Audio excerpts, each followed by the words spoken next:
चलिए, तो आज हम पाठ क्रमांक 9 जब तक जिंदा रहूं लिखता रहूं लेसन का अध्ययन पाठ का अध्ययन करेंगे। ओके, स्टार्ट करें।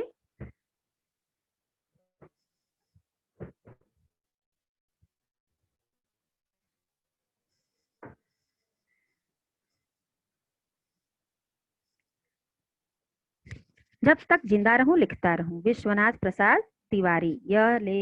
यह पाठ किसने लिखा है? विश्वनाथ तिवारी जी ने लिखा है। अब आइए हम उनका थोड़ा परिचय देख लेते हैं। जन्म इनका कहाँ हुआ था? देवरिया उत्तर प्रदेश में हुआ था। 1941 में इनका जन्म हुआ था। परिचय: विश्वनाथ प्रसाद तिवारी जी हिंदी जगत के जाने माने कवि, लेखक, आलोचक एवं संपादक भी हैं। ये हिंदी के कवि भी हैं। इन्होंने गद्य की रचनाएं भी की हैं, पद्य की रचनाएं भी की हैं और संपादक भी हैं, प्रकाशन के संपादक भी हैं और आलोचना करना, दूसरे कवियों और लेखकों की, दूसरे के लेखकों की आलोचना करते भी हैं। आलोचना का अर्थ होता है कि अच्छाई और बुराई, अच्छे पहलू पर भी और गलत पहलू पर, दोनों पर अपने विचार व्यक्त करना। आप देश काल और वातावरण के प्रति सजग और संवेदनशील रचनाकार हैं। देश काल और वातावरण, उस समय क्या देश में घटित होता है उसी समय का रचना वो करते हैं। प्रमुख कृतियां: फिर भी कुछ रह जाएगा कविता संग्रह, इनकी रचनाएं हैं। अज्ञेय पत्रावली, यह निबंध है। अंतहीन आकाश यात्रा, अमेरिका और यूरोप में एक भारतीय वन, अमेरिका और यूरोप में भी भारतीय वनों यात्रा संस्मरण, ये इनकी यात्रा है जिसको उन्होंने संस्मरण के रूप में लिखा है। अस्ति और भवती आत्मकथा, बातचीत, साक्षात्कार संग्रह। साक्षात्कार का अर्थ आपको पता ही होगा कि इंटरव्यू, जो हम एक दूसरे के आमने सामने बैठ के बातें करते हैं। प्रस्तुत साक्षात्कार में, अब देखो गद्य में हम क्या पढ़ेंगे। प्रस्तुत साक्षात्कार में विश्वनाथ प्रसाद तिवारी जी ने नागर जी से तत्कालीन राजनीतिक, सामाजिक परिस्थितियों, लेखकों आदि के बारे में अनेक प्रश्न पूछे हैं। अब इसमें क्या दिया है? विश्वनाथ प्रसाद तिवारी जी ने नागर जी से, इन दोनों का क्या है? आपस में वार्तालाप हो रहा है। विश्वनाथ तिवारी जी नागर जी का इंटरव्यू ले रहे हैं और उस समय में जो राजनीति, समाज में जो राजनीतिक सामाजिक परिस्थितियां देश में चल रही हैं, उसी के बारे में उन्होंने बहुत सारे प्रश्न उनसे पूछे हैं और जानकारी हासिल की है। साक्षात्कार का मतलब ही वही होता है कि जिस विषय में साक्षात्कार की जाए उसके अनेक पहलुओं पर चर्चा की जाए और अनेक पहलुओं की जानकारी प्राप्त की जाए। इन सभी का जीवन एवं लेखन पर कितना और किस तरह का प्रभाव पड़ा। अब उन्होंने उस समय के राजनीतिक सामाजिक परिस्थितियों की जानकारी ली और इन सभी राजनीतिक सामाजिक परिस्थितियों का लेखन पे कितना प्रभाव, किस तरह पड़ता है, इस साक्षात्कार के माध्यम से जानने का उन्होंने प्रयास किया है। शब्द संसार, शब्दार्थ: गंध मतलब महक, कोपल नई कोमल पत्तियां, पेड़ों के जो नए नए कोमल कोमल पत्ते होते हैं। अरुणाई लालिमा, अनुबंध समझौता, प्रतिज्ञा पत्र, प्रतिबंध रुकावट या विघ्न। अब यहाँ से क्या करेंगे? हम अपने पाठ का शुरुआत करेंगे। विश्वनाथ प्रसाद तिवारी जी की अमृतलाल नागर जी से बातचीत हो रही है। वो एक दूसरे से बातचीत कर रहे हैं। विश्वनाथ प्रसाद तिवारी जी क्या कर रहे हैं? अमृतलाल नागर जी का साक्षात्कार ले रहे हैं बातचीत के माध्यम से। तिवारी जी: नागर जी, मैं आपको आपके लेखन के आरंभ काल की ओर ले चलना चाहता हूँ। जिस समय आपने लिखना शुरू किया था उस समय का साहित्यिक माहौल क्या था? अब देखो, तिवारी जी बात कर रहे हैं किससे? नागर जी से। क्या कहते हैं? मैं आपको आपके लेखन के आरंभ काल, जब से आपने लिखना शुरू किया था, वहां से मैं आपको वहां ले चलना चाहता हूँ। वहां से हम अपनी बातचीत आरंभ करना चाहते हैं। जिस समय आपने लिखना शुरू किया था, साहित्यिक माहौल क्या था? साहित्यिक माहौल यानी उस समय समाज में लेखन की क्या प्रतिस्पर्धा चल रही थी? उस समय माहौल क्या था? किन लोगों से प्रेरित, लेखक हो चाहे कवि हो, रचनाकार हो, कथाकार हो, निबंधकार हो, ये सब क्या करते हैं? कोई कोई सबका लेखन करने का अलग अलग तरीका होता है। कोई काव्य रचता है, कोई कहानी रचता है, कोई सब कुछ रचता है। हर एक मामले में किसी किसी की रुचि होती है। लेकिन यह लेखनी आती कहाँ से है, ये लिखते कैसे हैं, ये सब चीजें ये पूछ रहे हैं। तो कोई कोई लेखक क्या करता है, उस समय के घटित सामाजिक विशेषताओं का, बुराइयों का वर्णन करता है, अच्छाइयों का वर्णन करता है। कोई कोई राजनीतिक पहलू पे लिखता है, कोई कोई प्रकृति पहलू पर लिखता है, और कोई कोई क्या करता है, जानवरों पे, पशु पे, पक्षियों पे। सबके लेखक के क्या होते हैं, कवियों के अपने अपने अलग अलग विचार, अलग अलग रुचि होती है, और जिस चीज में उनकी रुचि होती है उसी में वह लेखन शुरू करते हैं। तो तिवारी जी नागर जी से यही पूछ रहे हैं कि स्टार्टिंग से, मुझे जब आपने आरंभ किया था लिखना, उस समय की बात बताइए कि उस समय साहित्य जगत में माहौल कैसा था, और आप किससे प्रेरित थे? किसी से प्रेरणा लेकर ही लिखा जाता है। आप किसी महान पुरुष के बारे में, किसी राजनीति के बारे में जब हम जब कवि लोग, लेखक लोग लेखन करते हैं, तो किसी से अभी प्रेरित होकर, मोटिवेट होकर ही लिखना शुरू करते हैं। तो यही ना तिवारी जी पूछ रहे हैं कि आपको किससे प्रेरणा मिली, आपके आज सामने आदर्श कौन था जिससे प्रेरणा लेकर आपने लिखना शुरू किया। अब तिवारी जी के बातों का नागर जी क्या कर रहे हैं, उत्तर दे रहे हैं। देखिए, लिखने से पहले तो मैंने पढ़ना शुरू किया था। आरंभ में कवियों को ही अधिक पढ़ता था। स्नेही जी, अयोध्या सिंह उपाध्याय की कविताएं ज्यादा पढ़ी। छापे का अक्षर मेरा पहला मित्र था। घर में 2 पत्रिकाएं मंगाते थे मेरे पितामह। पितामह मतलब दादाजी। एक सरस्वती और दूसरी गृहलक्ष्मी। उस समय हमारे सामने प्रेमचंद का साहित्य, कौशिक का था। आरंभ में उपन्यास पढ़े, बंकिम चंद्र चटर्जी जी के उपन्यास बहुत सारी अच्छी अच्छी हैं। तो लिखने से पहले तिवारी नागर जी क्या कर रहे हैं, अब उत्तर दे रहे हैं। क्यों? तिवारी जी ने उनसे पूछा कि आपने लेखन कब से शुरू किया, किससे अभी प्रेरित हुए, किससे प्रेरणा पाए, किसको सामने आपने आदर्श रखा, और सबसे पहली बात, उस समय साहित्य जगत का माहौल कैसा था? तो वो आंसर कर रहे हैं कि नहीं, पहले तो मैंने पढ़ना शुरू किया था। सबसे पहले मैंने बहुत सारे लेखकों, कवियों, निबंधकारों, रचनाकारों के क्या किए, उपन्यास, कविताएं, ये सब चीजें मैंने पढ़ी। सबसे पहले मैंने पढ़े कि लिखते कैसे हैं, और उनके सबसे ज्यादा चीजें मैंने प्रेमचंद्र की पढ़ी, बंकिम चंद्र की पढ़ी। उस समय साहित्य जगत में वही सारी चीजें चल रही थी। अयोध्या सिंह उपाध्याय, हरिऔध की भी कविताएं, अयोध्या सिंह उपाध्याय, हरिऔध की कविताएं बहुत अच्छी होती हैं, बहुत अभिप्रेरित होती हैं, सामाजिक तौर पे भी होती हैं। छापे का अक्षर, यह क्या था, मेरा छापे का अक्षर जो लेख था, यह मेरा पहला मित्र था। सबसे पहले मैंने उसको ही अपनाया था। और घर में मेरे 2 पत्रिकाएं भी आती थी उस समय, सरस्वती और गृहलक्ष्मी। उसको मैं क्या करता था, पढ़ता था, और उसमें जो प्रेमचंद्र जी के साहित्य थे उसको मैं बहुत ही ज्यादा मन से, प्रेमचंद्र जी हिंदी साहित्य जगत के बहुत बड़े लेखक, और बहुत अच्छा साहित्य में उनका स्थान है। बहुत बड़ी बड़ी उपन्यास उन्होंने लिखे हैं। गबन, गोदान, नमक का दरोगा, ये सारे लेख उनके हैं।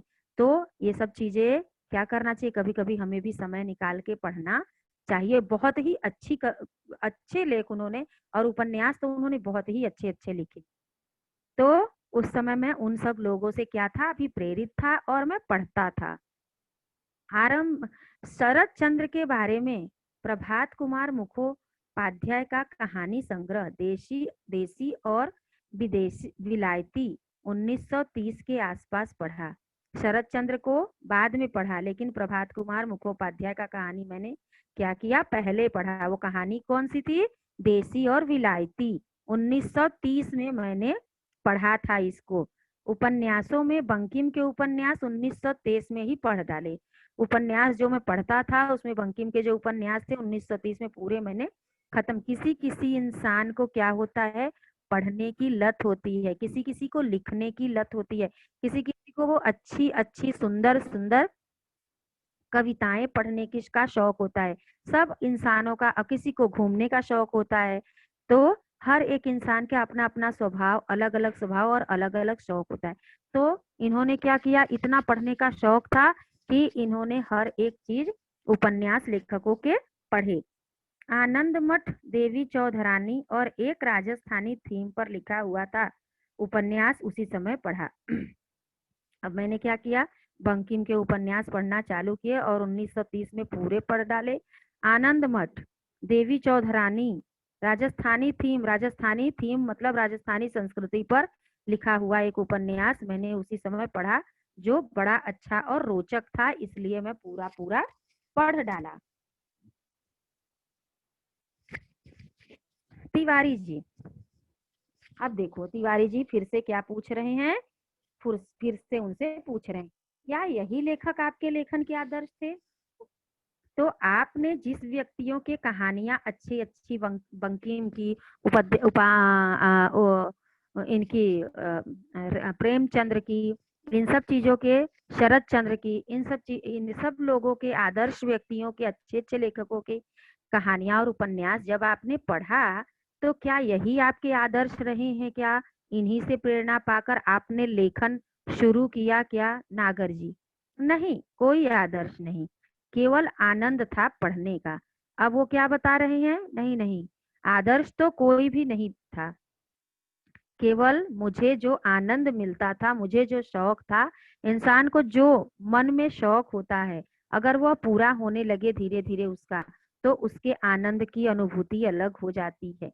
बहुत ही आनंद मिलता है, बहुत ही वो प्रसन्न होता है, बहुत ही वह खुश होता है। तो यही चीजें नागर जी तिवारी जी से बता रहे हैं। आदर्श तो कोई नहीं था, लेकिन केवल पढ़ने का बड़ा आनंद आता था।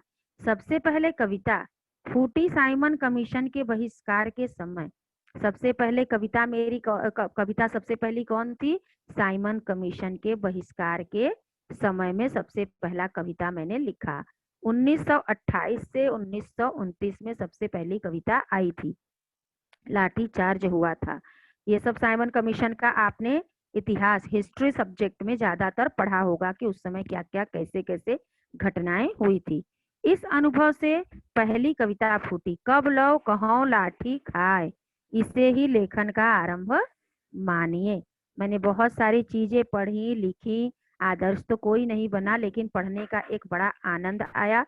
और उसके बाद लाठीचार्ज, जब साइमन कमीशन का बहिष्कार के समय, जब 1928 से 1929 तक ये सारी घटनाएं हुई, तो उस समय मेरी पहली कविता मैंने लिखी, और वह कविता का नाम क्या था? कब लौ कहो लाठी खाए। इसे ही मेरे लेखन का आरंभ आप समझ लीजिए। 1928-29 के बीच में इन्होंने लेखन कला प्रारंभ किया, और सबसे पहले इन्होंने लेखन किससे स्टार्ट किया, किससे शुरुआत की? अपनी कविता से।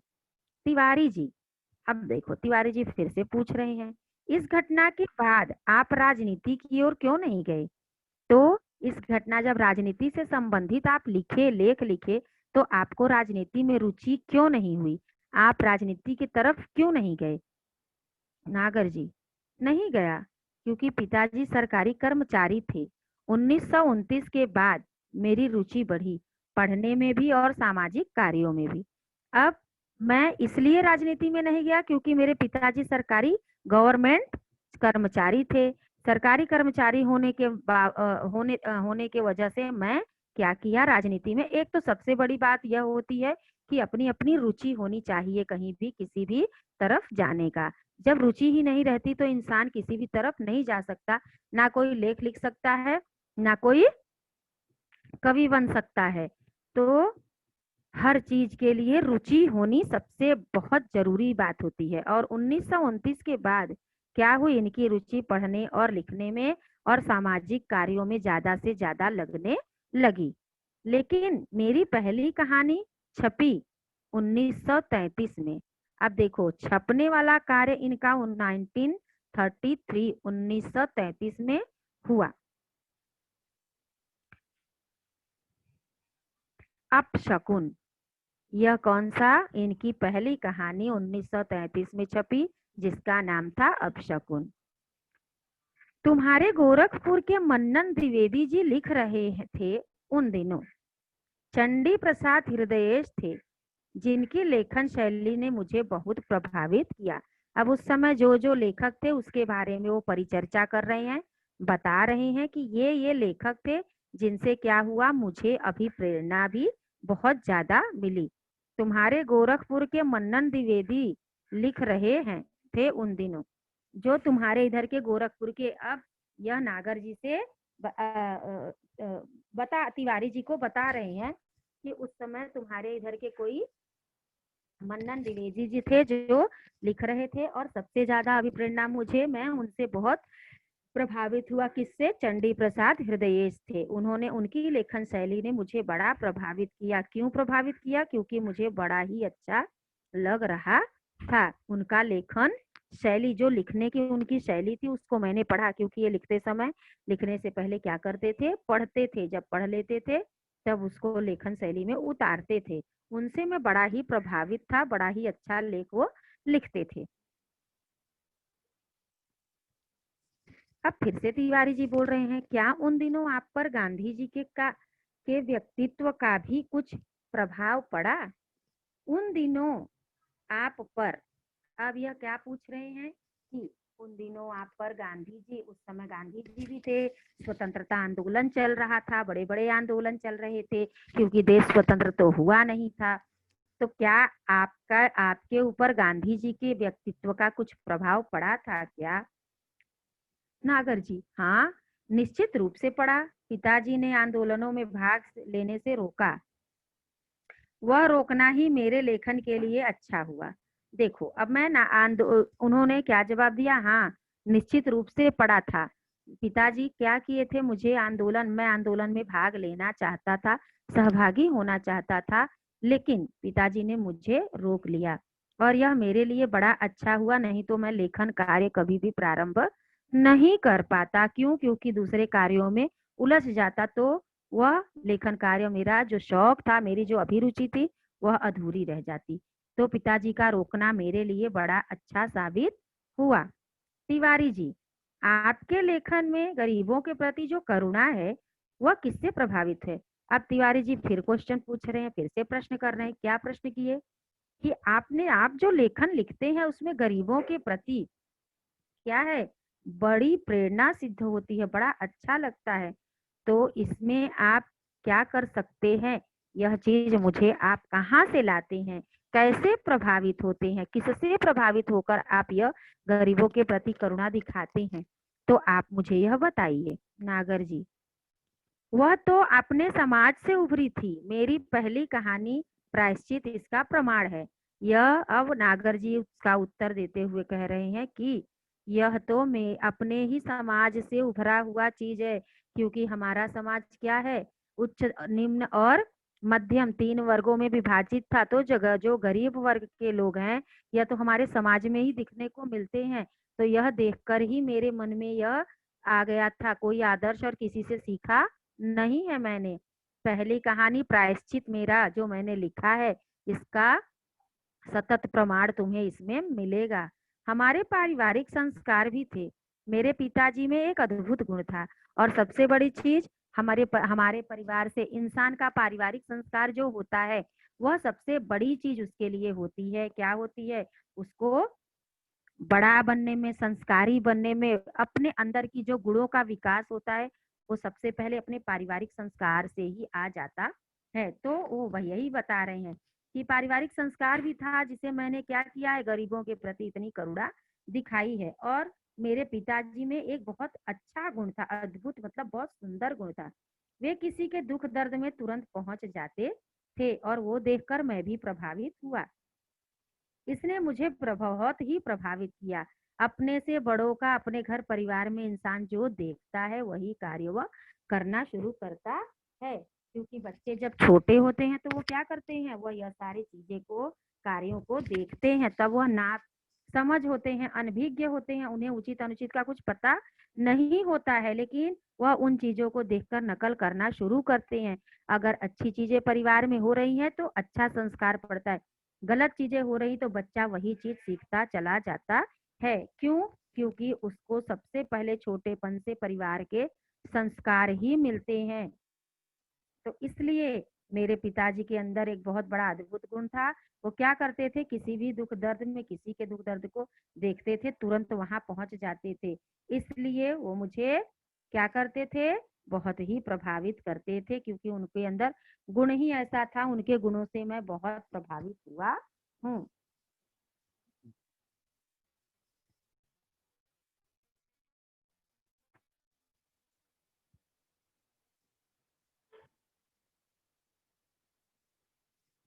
इतना अच्छे से समझा सबको?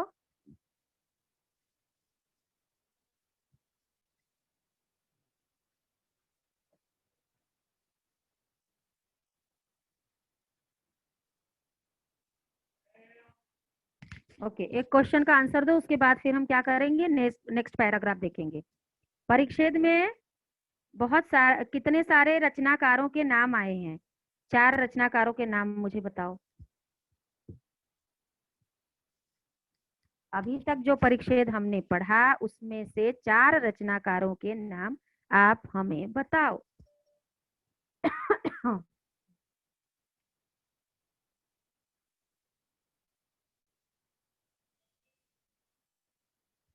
Very good, very good. एक एक के क्यों बता रहे हो? मैंने तो 4 पूछा है।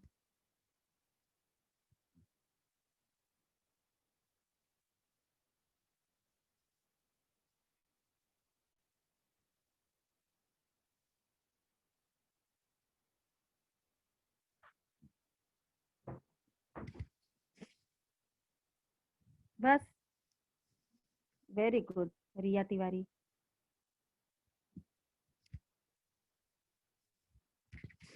और बाकी लोग?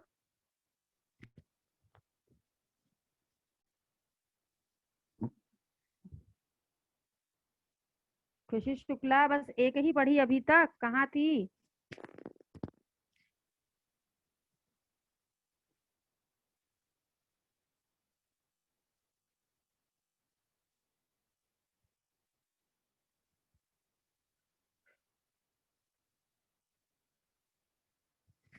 अभी तक जो परिच्छेद परिच्छेद या पैराग्राफ मैंने आपको पढ़ाया उसमें 2 उपन्यासों के नाम आए हैं। 2 उपन्यास का मैंने नाम लिया। 2 उपन्यासों का नाम मैंने लिया।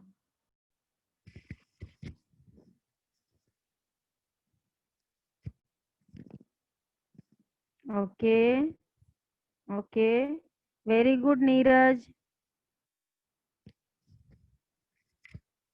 चलो, अब हम चलते हैं अपने नेक्स्ट पैराग्राफ पे।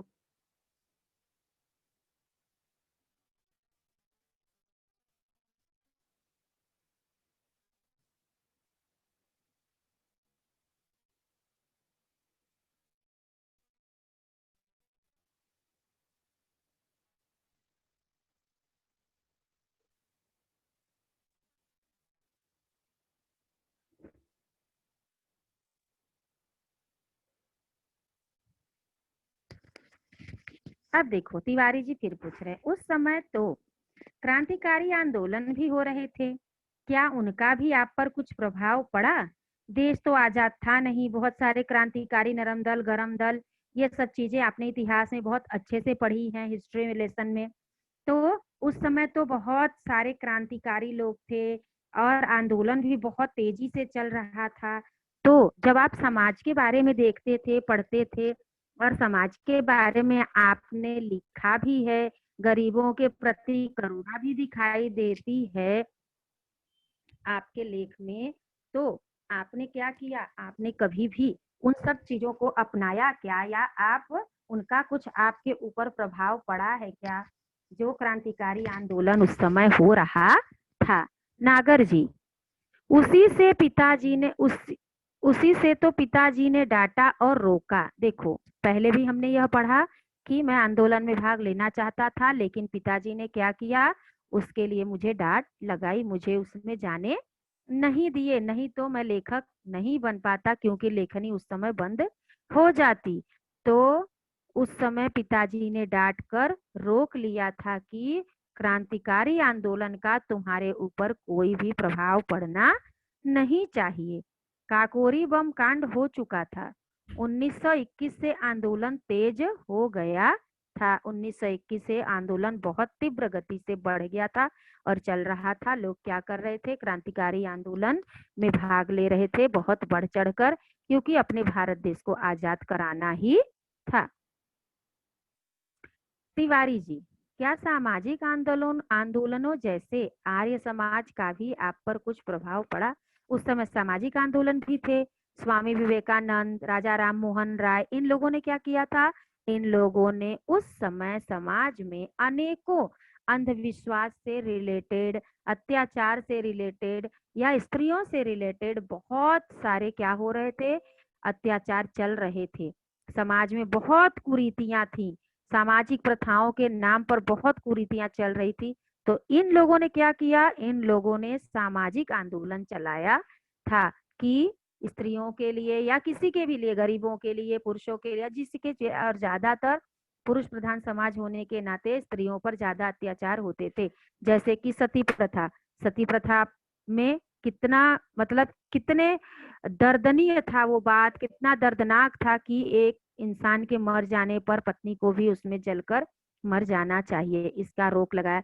तो ये सब चीजें जो सामाजिक आंदोलन चल रहे थे, तो आपका उस पर, अब क्रांतिकारी आंदोलन के लिए तो आपको पिताजी ने क्या किया, रोक दिया, लेकिन जो सामाजिक आंदोलन थे उसमें आप पर कुछ प्रभाव पड़ा क्या?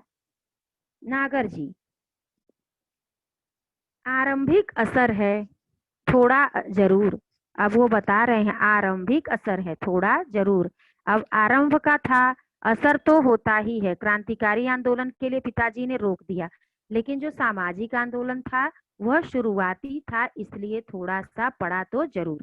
मेरे पिताजी में एक अच्छी बात थी, उन्होंने मुझे सामाजिक आंदोलनों में जानने से कभी नहीं रोका, क्योंकि उनके पिताजी का क्या था, यह गुण था। वह कैसे थे, दूसरों के दुख में, तकलीफ में ज्यादा हिस्सेदारी करते थे, इसलिए उन्होंने मुझे समाज के आंदोलन में जाने के लिए कभी भी रोका नहीं था। इसलिए मेरे ऊपर सामाजिक आंदोलन का प्रभाव पड़ा है। जवाहरलाल नेहरू जी से मेरी भेंट 1933 में हुई। उनकी माँ मेडिकल कॉलेज में दाखिल थी और उसी समय मेरा छोटा भाई भी वहीं दाखिल था। नेहरू जी के नेहरू जी कहाँ थे, जेल में थे। नेहरू जी से मेरी, अब ये बता रहे हैं कि नेहरू जी से मेरी मुलाकात कब हुई, 1933 में हुई। मेडिकल कॉलेज में वो दाखिल थी और मेरा भाई भी वहीं था। और नेहरू जी कहाँ थे, उनकी माँ मेडिकल कॉलेज में थी और नेहरू जी जेल में थे। उनकी माँ के पास कुछ कश्मीरी लोगों को छोड़कर कोई आता जाता नहीं था। बहुत कम लोग उनके पास आते जाते थे मिलने जुलने के लिए, और वो भी कश्मीरी लोग थे। मैं उनकी माताजी के पास रोज जाता था। पंडित जी उस समय जेल से छूटे, तो उनसे मेरी भेंट वहीं हुई, जो प्रायः होती रहती थी। उनसे खूब बातें होती थी हर तरह की। अब देखो, नेहरू जी से मैं 1933 में मिला। कैसे मिला, मेरा छोटा भाई और उनकी माँ एक साथ मेडिकल कॉलेज में भर्ती थी, तो इसलिए मैं, और उस समय नेहरू जी कहाँ थे, जेल में थे। तो उनकी माँ के पास में क्या करता था, रोज आया जाया करता था, क्योंकि वो एक सामाजिक थे। पैतृक गुण मिला था दूसरों के दुख और सुख में सहभागी होने का। तो यह सारी चीजें उनको क्या थी, विशेष रूप से प्रभावित करती थी। कश्मीरी लोग दो चार लोग थे जो उनके लगे सगे संबंधी थे, वो क्या करते थे, आते जाते थे, बाकी कोई भी उनकी माँ को देखने नहीं जाता आता था। तो मैं उनके यहाँ रोज जाता था। और जब पंडित जवाहरलाल नेहरू छूट कर आए जेल से, तब उनसे मेरी भेंट हुई। और प्रायः हमेशा, प्रायः का अर्थ होता है हमेशा, होती ही रहती थी। और मैं उनसे बहुत तरह के पहलुओं पर बात करता था। सामाजिक में, राजनीति में, क्रांतिकारी में जो भी चीजें थी, उनको हर चीज से मैं उनसे जानकारी लेता था और अच्छी तरह से बात करता था। तिवारी जी, आपका पहला उपन्यास कौन सा है? नागर जी, पहला उपन्यास लिखा 1944 में महाकाल, जो छपा 1946 में। 2 साल बाद वह छपा। उपन्यास लिखना ही बड़ी बात नहीं होती, उसको छपकर प्रकाशित होना भी बड़ी बात होती है, तब उसकी प्रसिद्धि मिलती है। तो उन्होंने पूछा कि आपका पहला उपन्यास जो आपने लिखा वो कौन सा है? तो उन्होंने बोला कि 1944 में महाकाल नामक उपन्यास मैंने लिखा था। लेकिन वो प्रकाशित कब हुआ, छापा कब गया उसे? 1946 में। 46 में बंगाल से लौटकर इसे लिखा था। मैं बंगाल से जब लौटा था तब इसको मैंने लिखा था। तिवारी जी, क्या यही बाद में भूख नाम से प्रकाशित हुआ? हाँ, अब तिवारी जी पूछ रहे हैं कि महाकाल जो बाद में क्या हुआ था, भूख नाम से प्रसिद्ध हुआ था, क्या वही आपका उपन्यास है क्या? तो बोल रहे हैं हाँ। तिवारी जी, नागर जी, आप अपने समय के और कौन कौन से लेखकों के संपर्क और प्रभाव में रहे हैं? अब वह क्या पूछ रहे हैं? यह पूछ रहे हैं कि नागर जी, आप उस समय के और कौन कौन से लेखकों से के संपर्क में आते थे और उनका आप पर कोई प्रभाव पड़ा है या नहीं पड़ा है, असर पड़ा है, तो वह आप मुझे बताइए।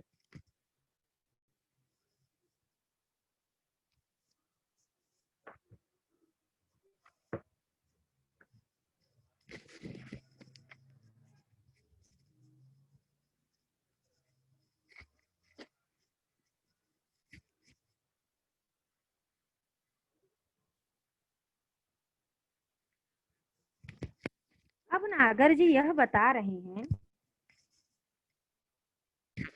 कि ध्यान से सुनना थोड़ा सा है।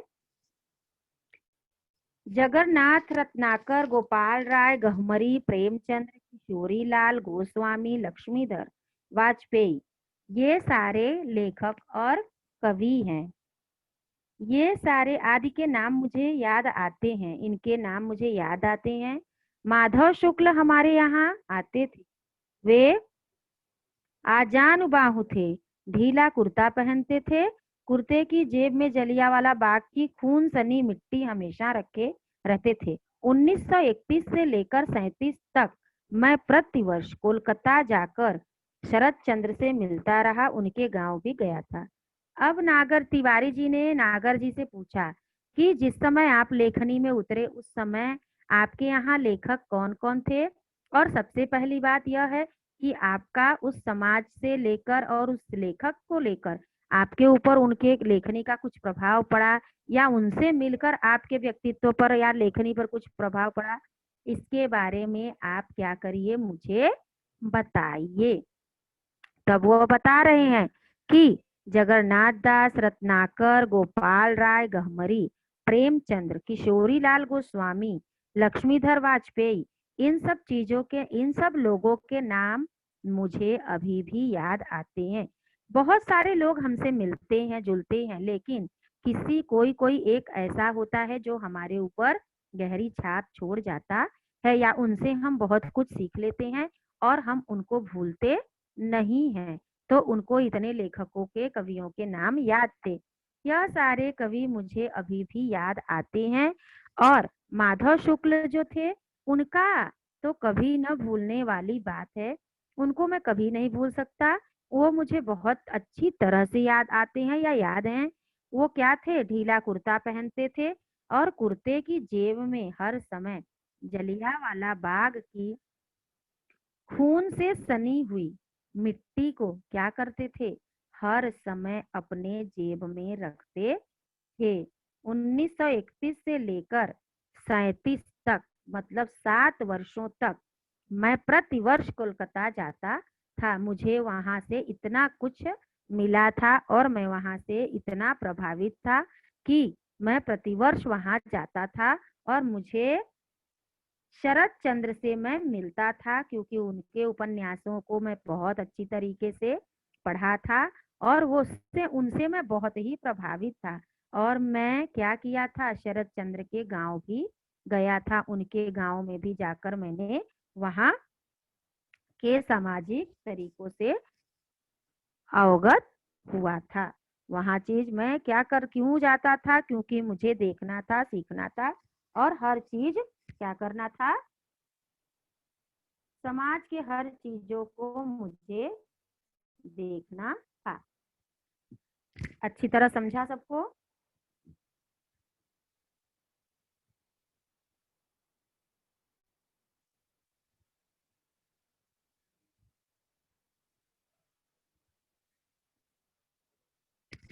टीचर कुछ बोल नहीं सकती?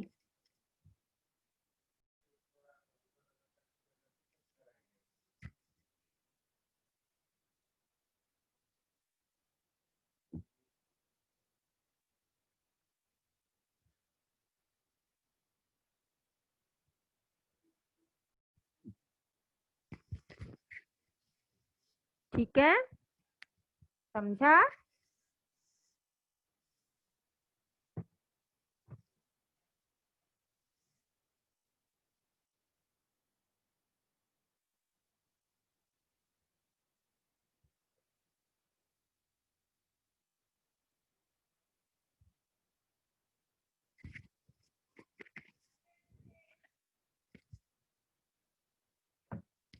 नागर जी का पहला मित्र, नागर जी का पहला मित्र कौन था? बताओ अब। सबसे पहले परिच्छेद में हमने यही पढ़ा।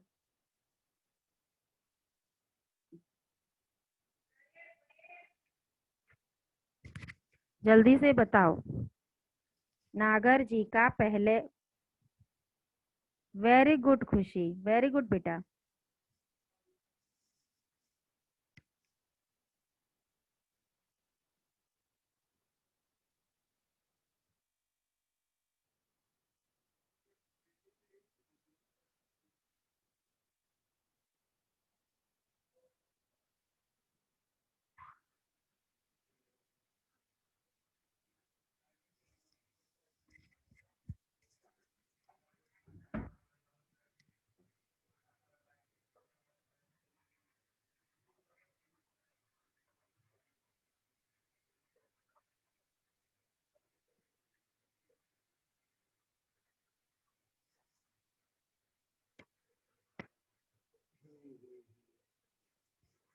Very good.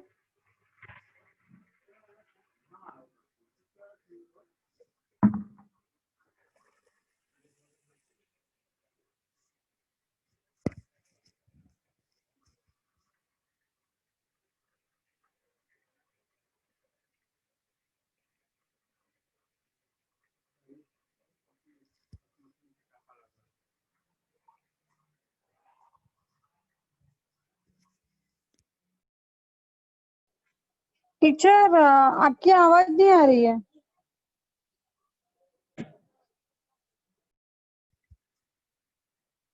क्वेश्चन का आंसर सुन रही हो ना टीचर? ओके देख रही हूँ ना ओके, इसके लिए। मुझे लगा। हाँ, नहीं नहीं,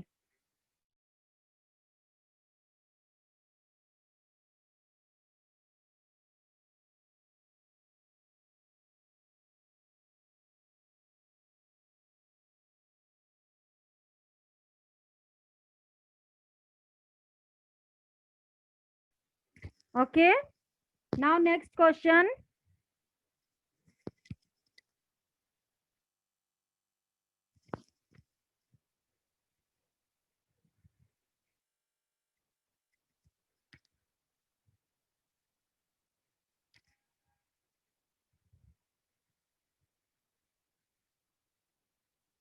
एक क्वेश्चन का आंसर आपको और देना है जरा।